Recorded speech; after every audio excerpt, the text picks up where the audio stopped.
আসসালামু আলাইকুম প্রিয় দর্শক, অন্য মঞ্চ অনুষ্ঠানে আপনাদের স্বাগত জানাচ্ছি। নমস্কার, আমি তরুণ ঘোষ। আওয়ামী লীগের প্রাক্তন স্পিকার শিরিন চৌধুরী, শারমিন শিরিন, তাকে আজকে সকালবেলা তার বাড়ি থেকে হঠাৎ করে অ্যারেস্ট করা হয়, সম্ভবত বাড়ি থেকে, যা খবর পেলাম। এই যে হঠাৎ করে তার আগমন, উদয়, এবং তারপরে পরেই তাকে অ্যারেস্ট করা, অন্তত 4-5 ঘন্টা বসিয়ে রাখা, তাকে বসিয়ে রেখে মামলা টামলার ব্যাপারে চিন্তা ভাবনা করা, কি মামলা দেওয়া যায়। মানে এই বুদ্ধিটা তারেক রহমানকে কে দিয়েছে জানি না,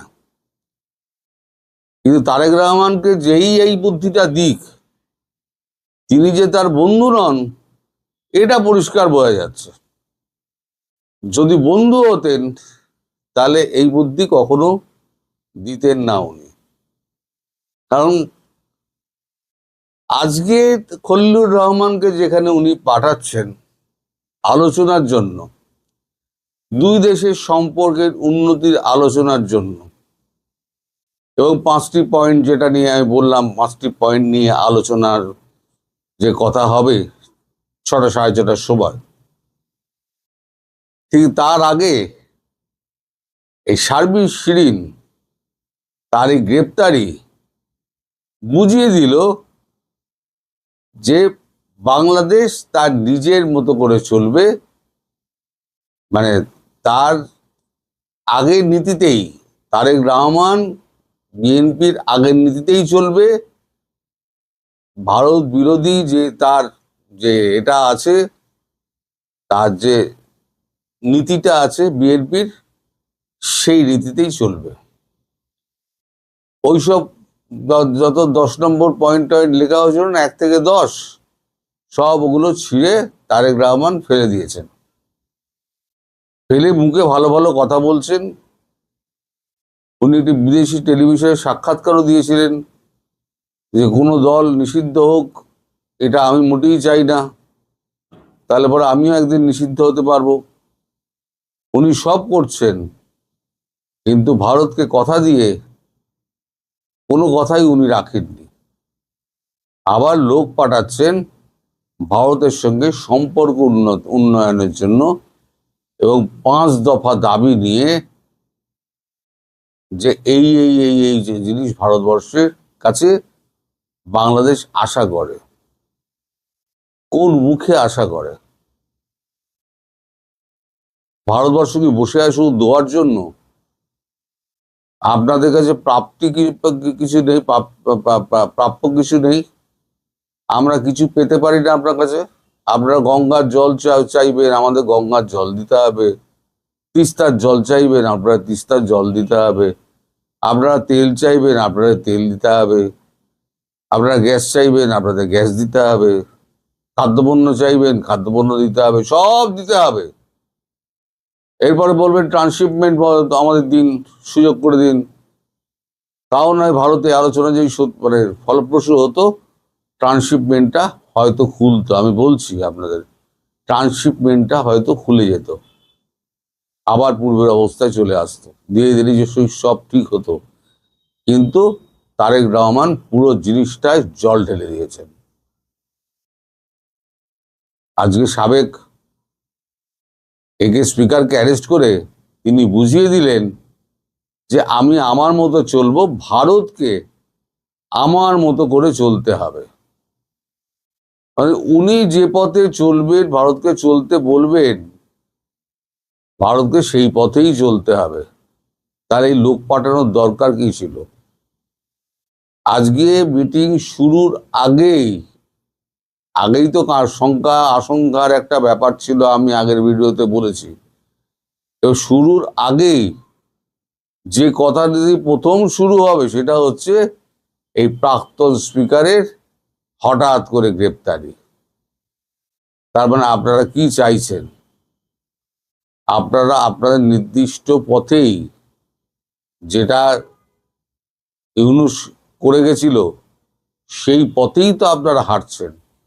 আপনাদের পথ পরিবর্তনের তো কোনো রকম দেখা যাচ্ছে না, নিদর্শন দেখা যাচ্ছে না। ফলে এই অবস্থা চলতে থাকলে আমার মনে হয় না এই মিটিংটা ওই জয়শঙ্কর পর্যন্ত খুব একটা এগোবে, আমার মনে হয় না। আজকে যেটা হলো, আর জয়শঙ্করজি যদি মিটিংটা যদি ফ্লপ হয়, মিটিং হলো 10 মিনিটে মিটিং শেষ হয়ে গেল, জয়শঙ্করজি বেশি কথা বলবেন না। যদি দেখেন না এটা কোনো কাজের কাজ হচ্ছে না, সময় নষ্ট, তো ওনার অনেক কাজ আছে, উনি উঠে বেরিয়ে যাবেন, এবার তুমি তোমার মতো বসে থাকো। যদি এটা হয় তাহলে পরে বলবো তারেক রহমানের মতো মহামূর্খ দুটো নেই। আমি বলেছি না, একবার সাপের গালে চুমু খাচ্ছেন, একবার ব্যাঙের গালে চুমু খাচ্ছেন। এই সাপের গালে আর ব্যাঙের গালে চুমু খেতে খেতে কোনদিন সাপও কামড়াবে আর ব্যাঙও কামড়াবে, দুটোই হবে। তো এই খবর হঠাৎ করে খুব তোলপাড় ফেলে দিয়েছে পুরো রাজনৈতিক মহলে, ভারতের রাজনৈতিক মহলে এই খবর পুরো তোলপাড় করে দিয়েছে যে যখন সুষ্ঠু একটা সমাধানের পথে এগোনোর চেষ্টা করছে ভারত, হ্যাঁ, প্রেশার তো সবসময় বজায় রাখা হবে, কূটনীতিতে প্রেশার বজায় রাখা হয়। কারণ আপনি যদি দীর্ঘদিন ধরে আমায় মারতে থাকেন, একসময় তো আমি আপনাকে মারবই। কূটনীতিতে প্রেশার রাখা হয়, কারণ আবার যদি আপনারা ওইখান থেকে ভারত বিরোধী স্লোগান তুলতে শুরু করেন, তাহলে আর আপনাদের বাঁচানো গেল না। এইটুকু আমি মানে এখনই বলে দিতে পারি। আজকের মিটিং অজিত দোভালের সঙ্গে আছে, কালকে মিটিং জয়শঙ্করজির সঙ্গে আছে, কিন্তু সেই মিটিংয়ে পৌঁছানোর আগে যে কাণ্ডটি আপনারা করে ফেললেন, সেটা আপনারা ভারতকে চটিয়ে দিলেন, এটুকু বলতে পারি। মোদিজি শুনে শুধু বলবেন যে ছোড় দো, छोड़ दो, बात करने का कोई फायदा नहीं है, ये लोग समझने वाला नहीं है। इसका एक ही बात समझ में आता है, और जो समझ में आता है वही करना पड़ेगा। कुछ आदमी है जिसको डांडा पसंद होता है, এই ভাষায় উনি কথা বলেন, তো এই ভাষাতেই বলবেন। कुछ कुछ आदमी है जिसको डांडा में सुधारना पड़ता है, तो डांडा ही लगाना पड़ेगा। আজ আমি বলছি, তো কিছুদিনের মধ্যে এই খবরটা আপনারা পেয়ে যাবেন। আমার এটাতে লাগানোর সুযোগ নেই। কালকে যেটা আমি ছবিটা দেখিয়েছিলাম না, এই আপনার খবরের কাগজে যে গাড়িগুলো যাচ্ছে, সেই গাড়িগুলোর ছবি আজকে আমার কাছে মিনিস্ট্রি অফ, আপনারা যদি যান এমইএতে যান, এমইএর ইনস্টাগ্রামের অফিসিয়াল ইনস্টাগ্রামে যান, আপনারাও দেখতে পাবেন ওই গাড়ি উত্তরবঙ্গ আর আসামের দিকে রওনা হচ্ছে। আমি পারলে পরে ওই গাড়ির ছবিটি লাগিয়ে দেব। সঙ্গে সঙ্গে তার পেছনে পেছনে সেনা যাচ্ছে, এবং এক জায়গায় সেনাকে আটকে ছিল, সেখানে ব্যাপক মারধর করেছে, বিস্তর পিটিয়েছে, সেটাও আমি আপনাদেরকে দিয়ে দেবো ওই একই সঙ্গে। দুটো ছবি কোলাজ করে আমি এর পরেই তুলে দেবো রাত্রিবেলার দিকে, আপনারা দেখে নেবেন। আর যে কাণ্ড আপনারা করলেন, মানে তারেক রহমান অ্যান্ড কোম্পানি করলেন, মানে কোনো কূটনীতি রাজনীতি জানা মানুষ এইটা করবেন না। একদিকে আলোচনার জন্য লোক পাঠাচ্ছি, আবার ঠিক তার আলোচনা ভেস্তে দেওয়ার জন্য যে কাজটি করা, সেই কাজটি আমি করে দিলাম ঠিক বৈঠকের আগে। তার বৈঠকের শুরুতেই জল টেনে দিলাম, তার আবার হাত পা তুলে চিৎপাত হয়ে বসে থাকুন, আমরাও আমাদের পথ দেখব। বঙ্গবন্ধু কন্যা জননেত্রী শেখ হাসিনা দিল্লিতে চলে যাওয়ার পরে 3টা ফাংশনাল সাংবিধানিক পদ ছিল। মহামান্য রাষ্ট্রপতি জনাব শাহাবুদ্দিন, মাননীয় স্পিকার শিরিন শারমিন এবং ডেপুটি স্পিকার জনাব শামসুল হক টুকু সাহেব। ঠিক আছে, এখন আমি প্রথমেই বলি, জনাব শাহাবুদ্দিন এবং শিরিন শারমিন চৌধুরী দুজনকে আমি বলে দিলাম ইন্না লিল্লাহি ওয়া ইন্না ইলাইহি রাজিউন। বুঝলেন? এখন আপনি প্রশ্ন করতে পারেন যে কেন? রাজনৈতিক ব্যক্তি যখন রাজনৈতিক কাজে আসে না, তখন তার ইন্না লিল্লাহি ওয়া ইন্না ইলাইহি রাজিউন বলা ছাড়া আর কিছু থাকে না।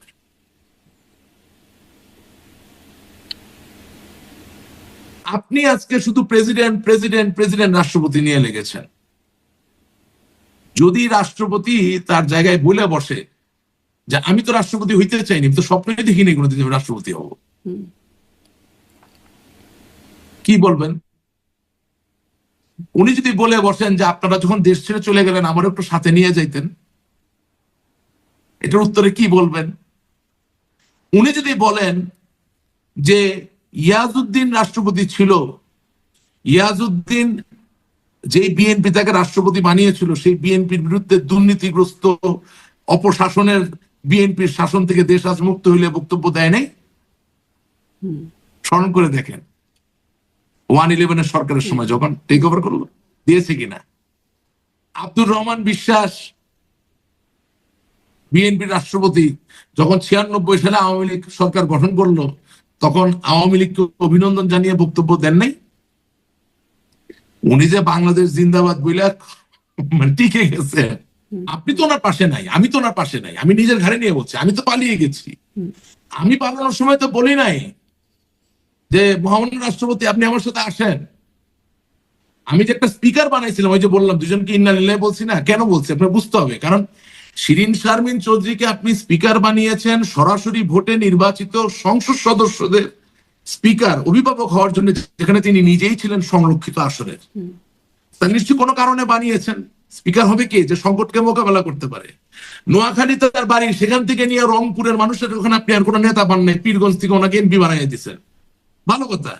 তো সংকট যখন আসলো, উনি যদি 2রা সেপ্টেম্বর 2024 সাল রিজাইন করতে পারেন, ডেইলি স্টারে নিউজ আছে, প্রথম আলো জানেন, তাইলে রাষ্ট্রপতি কি দোষ করলো? সংবিধান কি শুধু একজনের দায়িত্ব মেনটেন করা? বরঞ্চ যারা আপনি ডেপুটি স্পিকার হিসেবে রাখছেন তাকে তো মাইক থাপ্পড় সব দেওয়া হয়েছে, কিন্তু সে রিজাইন করে নাই। তাকে হাজার অত্যাচার করার পর সে রিজাইন করে নাই। তার মানে কি? তার মানে আমি আপনার এই অনুষ্ঠানের মধ্যে বলতে চাচ্ছি যে পলিটিক্যালি প্রুভেন সোল ছাড়া যাদেরকে আপনি সংবিধান রক্ষা করার দায়িত্ব দিবেন, যাকে রিজাইন করতে বলা হয়েছে তিনি রিজাইন করেছেন, যাকে আসলে সেরকম চাপ দেওয়া হয়নি তিনি করেন নাই। বিষয়টা কি এরকম নাকি? নো নো নো, মারাত্মক রকম মানে অত্যাচার করা হয়েছে। রিজাইন না করে চলে গেছেন বলে দাবি? নো নো, শামসুল হক টুকুর মারাত্মক চাপ দেওয়া হয়েছে, সে তো রিজাইন করে নাই। আপনি তো ধরতেই পারেন। আমি বলছি পলিটিক্যালি প্রুভেন যারা, রাজনৈতিক ভাবে যিনি প্রমাণিত, তারে আপনি যে জায়গা মতো রাখেন, সে তো ক্রাইসিসে ভাঙবে না, সে আপনার ফাইট করবে। আপনি 17 বছর উল্টা পাল্টা লোক আমরা বসাইছি, যখন আমরা যেটা পাই হুজুগে লাফাই লাফ দিয়া পড়লাম। আরে রাষ্ট্রপতি নিয়ে লাফাইতেছেন, আজকে যদি সংসদের স্পিকার বইলা বসতো আমি রিজাইন করবো না, তাহলে কি দাঁড়াইতো জিনিসটা আপনি মনে করেন? রাষ্ট্রপতি কি আছে? কিছুই নাই, কোনো ক্ষমতাই নেই তার সাংবিধানিক, হি হ্যাজ নাথিং। তো সাংবিধানিক পদে যারা আছেন তারা তো একটা গ্রুপে অন্তর্গত, তারা একটা নিবিড় সম্পর্ক স্থাপন করে একসাথে কাজ করার কথা। এই সাংবিধানিক পদধারী ব্যক্তিরা প্রধানমন্ত্রী চলে যাওয়ার পরে কি হবে সংবিধানে তো লেখা নাই। সেই সময় তারা যদি আগেই একজন রিজাইন করে ফেলে, তাহলে আরেকজনের কাছ থেকে কি আশা করতেছেন আপনি? আমি পদ দিতে পারি বললেই পদ দিলাম। দেখেন, সেনা প্রধান আপনার ছিল, বিমান বাহিনী প্রধান আপনার ছিল, নৌবাহিনী প্রধান আপনার ছিল, রাষ্ট্রপতি শাহাবুদ্দিন আপনার ছিল, স্পিকার শিরিন শারমিন আপনার ছিল। আরে বাপরে বাপ, কোনটা আপনার ছিল না? অথচ আপনি এখনো বলতেছেন চক্রান্ত, ষড়যন্ত্র, চক্রান্ত। তো এর থেকে বেশি সুবিধার খেলার সুযোগ আপনারা কে দেয় দুনিয়ায়? সবই তো আপনার ছিল। তো তাইলে চক্রান্ত পারলেন না কেন? হলো না কেন? আপনার সালমান এফ রহমান ছিল একজন বিশিষ্ট শিল্পপতি, ব্যবসায়ী। তিনি সংসদে জয় বাংলার কি বলে এটা যে জাতীয় স্লোগান হওয়ার কথা, মানে তোফায়েল সাহেব বলতে পারে নাই, সুরঞ্জিত সেনগুপ্ত সাহেব বলতে পারে নাই, আমির হোসেন আমু সাহেব বলতে পারে নাই, মানে যারা আসলে জয় বাংলার আন্দোলনে ছিল আর কি, বুঝলেন না? হ্যাঁ, বা মনে করেন জাতীয় চার নেতার কোন সন্তান সৈয়দ আশরাফ সাহেব বলতে পারেন নাই, তার কন্যারা বলতে পারেন নাই, হ্যাঁ, কিন্তু সালমান এফ রহমান সাহেব জয় বাংলার কথা বলছে সংসদে। এটা জাতীয় স্লোগান করা দরকার, উনি এই প্রস্তাব এনেছেন। তো রাজনীতি কোথায় ছিল বুঝতে হবে জিনিসটা। এখন আমি জয় বাংলা নিয়ে খুব কান্নাকাটি করতেছি, তো এটা ঠিক করতে তো একটু সময় লাগবে। জি, শেষ যেহেতু স্পিকার হিসেবে উনি আমাদের সামনে ছিলেন, অন্য কোনো ভাবে তার ওনাকে আমরা চিনতাম না। উনি বিশ্বের একটা বিশাল বড় বিস্ময়, কারণ পৃথিবীর কোথাও সরাসরি ভোটে যারা নির্বাচিত হন তাদের স্পিকার সংরক্ষিত আসন থেকে হয় না। এটা একটা বিরল একটা ইতিহাস, এটা চিরকাল লেখা থাকবে, এটা তো পরিবর্তন করা যাবে না। সেই জায়গা থেকে আমি সবসময় ওনাকে সমীহ করতাম, সম্মান করতাম। আমি ভাবতাম যে নিশ্চয়ই ওনার ভিতরে নিহিত কোনো একটা শক্তি আছে যেটা আমরা জানি না, যেটার মাধ্যমে দল কখনো বিপদে পড়লে, দেশ কখনো বিপদে পড়লে হয়তোবা আমরা এটার সুবিধা পাবো আর কি, উনি হয়তোবা ঘুরে দাঁড়াবেন। কিন্তু 2রা সেপ্টেম্বর 2024 সালে যখন তিনি রিজাইন করে বসলেন, এবং রিজাইন করার পরে এমন হতে পারে যে বন্দুক ধরে রিজাইন করানো হয়েছে, তাহলে আওয়ামী লীগের অফিসিয়াল পেজ থেকে বলা যেতে পারতো যে শিরীন শারমিন চৌধুরীকে অস্ত্রের মুখে রিজাইন করানো হয়েছে, অথবা আওয়ামী লীগের পেজ থেকে বলা হতো যে ওনাকে বিষ খাওয়াবে বলে হ্যামলকের ভয় দেখিয়ে সক্রেটিসের মতো রিজাইন করানো হয়েছে, অথবা বলতে পারতো যে ওনার কোনো সন্তান বা ওনার কোনো স্বামীকে ক্ষতিগ্রস্ত করবে এই ধরনের ভয় বা ব্ল্যাকমেইল দেখিয়ে রিজাইন করানো হয়েছে। এই ধরনের কোনো বক্তব্য তো আমরা পাই নাই। ব্ল্যাকমেইল যখন আপনি শাহাবুদ্দিনের তাহলে কি এটা বলা যায় যে ব্ল্যাকমেইল করছে আমাকে? যখন হ্যাঁ বলা যাবে না, আওয়ামী লীগ বলতে পারতো, ওনার তো বলার দরকার নেই। আওয়ামী লীগ যেটা এখন বলে চক্রান্ত হয়েছে বলতে পারতো না, থার্ড পার্টি হিসেবে বলতে পারেন তো আপনি, সেটাও তো আপনি বলেন নাই। আপনি এখন শাহাবুদ্দিন চুপ্পুকে নিয়ে লাগছেন, আরে ভাই ও তো ইন্নালিল্লাহি রাজিউন, তারই নিয়ে কথা বলে লাভটা কি? সে বাংলাদেশ জিন্দাবাদ বললে কি আর আমারে ফ্যাসিস্ট বললে কি? ওর হাতে তার কলমও নাই, ক্ষমতাও নেই। যার হাতে ক্ষমতা তারাই আমাকে ফ্যাসিস্ট বলতেছে। আমাকে জনগণকে সাথে নিয়ে প্রমাণ করতে হবে আমি ফ্যাসিস্ট কি ফ্যাসিস্ট না। আপনি শাহাবুদ্দিনের নিয়ে আলাপ করেন, কেন করেন? নিশ্চয়ই ভালো কিছুর আসার জন্য। তাহলে আপনি শাহাবুদ্দিনকে নিয়ে যদি আলাপ করেন, তাহলে শাহাবুদ্দিনের আগে যে শিরিন ছিল তাকে নিয়ে আলাপ করবেন না? সে যে ইন্নালিল্লাহি ওয়া ইন্নাইহি রাজিউন নিজে নিজে হয়ে গেল, সেটা নিয়ে কথা বলবেন না? তাহলে তো ওনাকে উদাহরণ হিসেবে নিলে আওয়ামী লীগের এখনো অনেক পদধারী লোক বাংলাদেশে আছেন, আক্রান্ত অবস্থায় আছেন না? তারা কি সবাই পদত্যাগ করবেন তাহলে?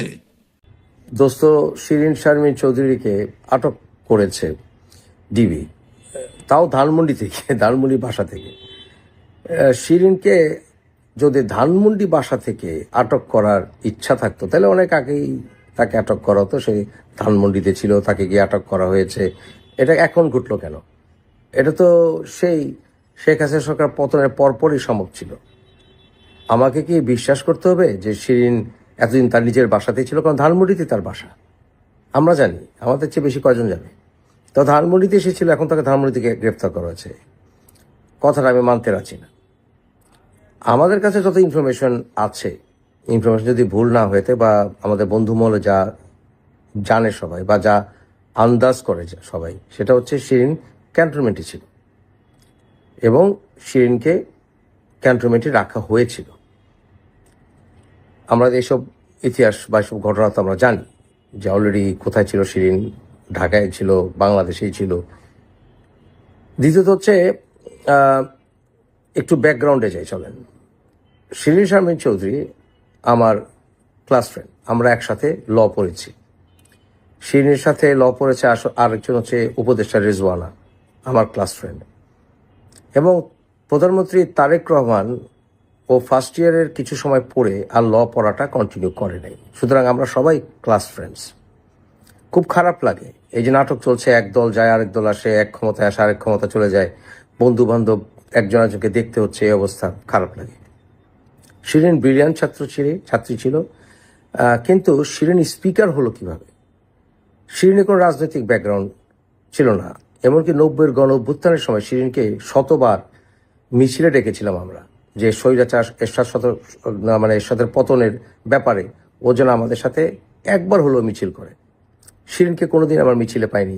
আরেকজন পাইনি আসিফ নজরুল, আপনাদের মোহাম্মদ নজরুল ইসলাম, শতবার ডেকেও এরশাদ বিরোধী কোনো আন্দোলনে আসিফ ভাইকে পাইনি। শিরীন তখন যখন পড়তো আমাদের সাথে ঢাকা ইউনিভার্সিটি আইন বিভাগে, তখন শিরীনের সাথে সম্পর্ক খুব খারাপ ছিল। সেই চাটখিলের মাহবুর রহমান, অর্থাৎ সেই সময় আইনমন্ত্রী, এর আগে ধর্মমন্ত্রী মাহবুব রহমান সাহেবের মেয়ে ফারা মাহবুব যে এখন হাইকোর্ট জাস্টিস, তার সাথে কোনোদিন একজন বান্ধবীর সাথে কথা বলতো না। একই কথা প্রযোজ্য রেজওয়ানার সাথেও শিরিন কথা বলতো না।